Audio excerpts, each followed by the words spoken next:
Pinakamasarap na biryani na natikman ko dito sa Batangas. Siya ng kalamansi. Ayun yung na sibuya. Yung na sili.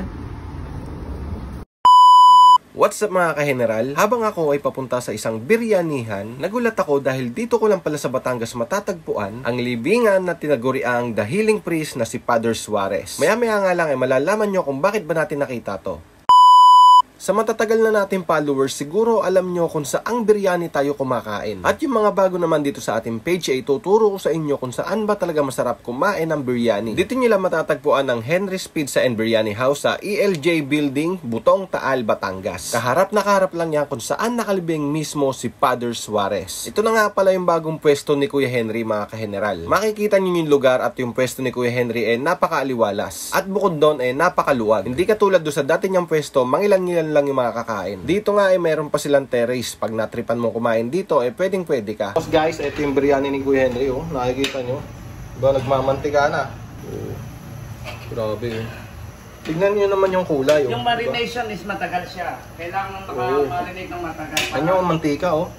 Para diba? Kumapit yung... Oh, mantika, oh. Solid, oh.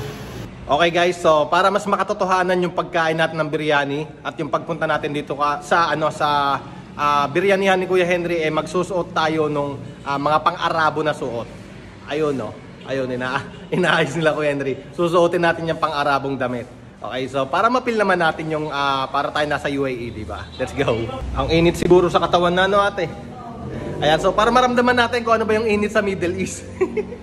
Ayan, no, shoutout kila ate. Ayan, ate, maraming salamat.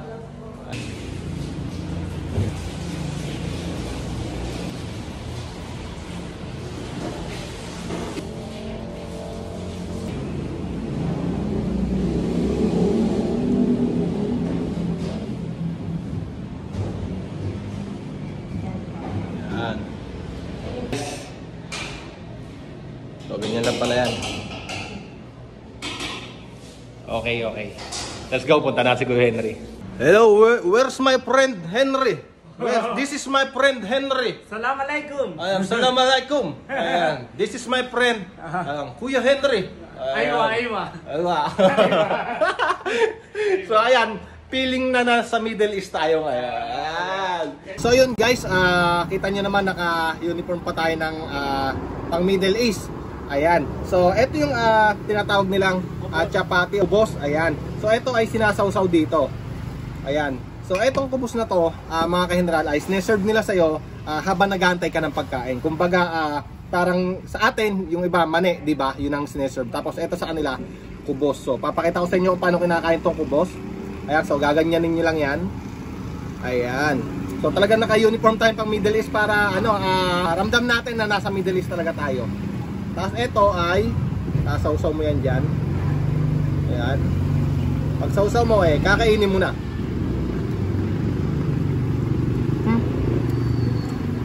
Ang sarap.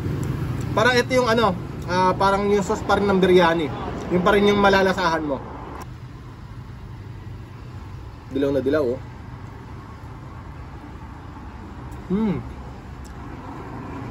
Tapos, siyempre panulak. Meron sila dito ng tea. Ayan yung kanilang tea. Ayan. Panulak. And then, pagkatapos ng tea, ay meron naman silang sariling gawa ng cucumber juice. Ayan. So, ayan. Mamaya, antay natin yung biryani. So, ayun guys. Ito na yung biryani natin. So, dumating na yung pinakamasarap na biryani na natikman ko dito sa Batangas. Ito. Ayan. Ito yung biryani ni Kuya Henry. So ngayon, ilang buwan din ako hindi nakatikim nito, kaya sabay-sabay natin tikman. Nga pala yung masawsawan niya. So meron siya dito tomato, tapos yogurt na para may pipino. Tapos ito yung pinaka-sauce niya, yung pinagsawsawan natin kanina nung tinapay na sinawsaw natin dito. So pwede na rin natin yan iyan dito. Ito talaga yung na-miss ko dito. Ayan, itong biryani ni Kuya Henry. Kita nyo naman, buhaghag na buhaghag yung basmati rice ni Kuya Henry. Diba? So ang pagkain nito guys, bago kumain talaga nito, pinipigaan ko muna siya ng kalamansi. Yan. Ganyan muna ginagawa ko dyan. Yung iba, lemon naman yung nilalagay nila. Sa ating kalamansi. Pagkatapos naan, pwede ka na kumain. Sausaw natin dito. Tapos pwede sa yogurt. Tapos dito. First bite sa mainit na kanin.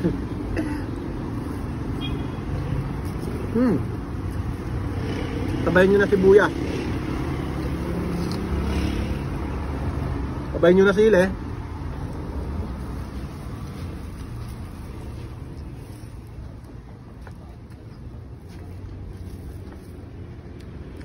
Ang tagal ko hindi kumain nito, pero yung lasa ng biryani talaga walang pinagbago. Ayos na ayos, quality.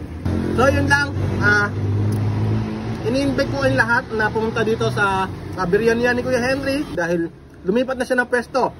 So ilalagay ko dyan sa ating video yung pinaka location ng biryanihan ni Kuya Henry. Tapat lang siya ng ano tawag dito ate? Little Bridge po. Ayan yung church, yung libingan ni Father Suarez. So tapat na yan. Ayun, nasa likod natin, no? Diba? So sa mga taga ano dyan, San Luis, Butong, Demery, Taal, punta na kayo dito kay Kuya Henry. Let's go, puntahan nyo na. Thank you. Hello, magandang tanghali po sa inyong lahat. Muli, iniimbitahan ko kayong pasyalan at sinsayan itong biryani house dito sa Butong na nagsiserve ng authentic at real na pagkain ng Middle East. Yung mga dating OFW na namimiss ang ganitong pagkain, dito na po kayo. Ma-experience nyo ang lahat ng na-experience natin before sa abroad. So, yung location po namin ay dito sa AJL Building in front of kay Father Suarez po, sa shrine ni Father Suarez. So, dito lang po ito sa Butong, Taal, Batangas. At saka yung ambience po ay napakaganda. Relaxing, comfortable, at ang importante, masarap po yung pagkain at affordable po yung presyo. Okay, marami pong salamat sa inyong lahat.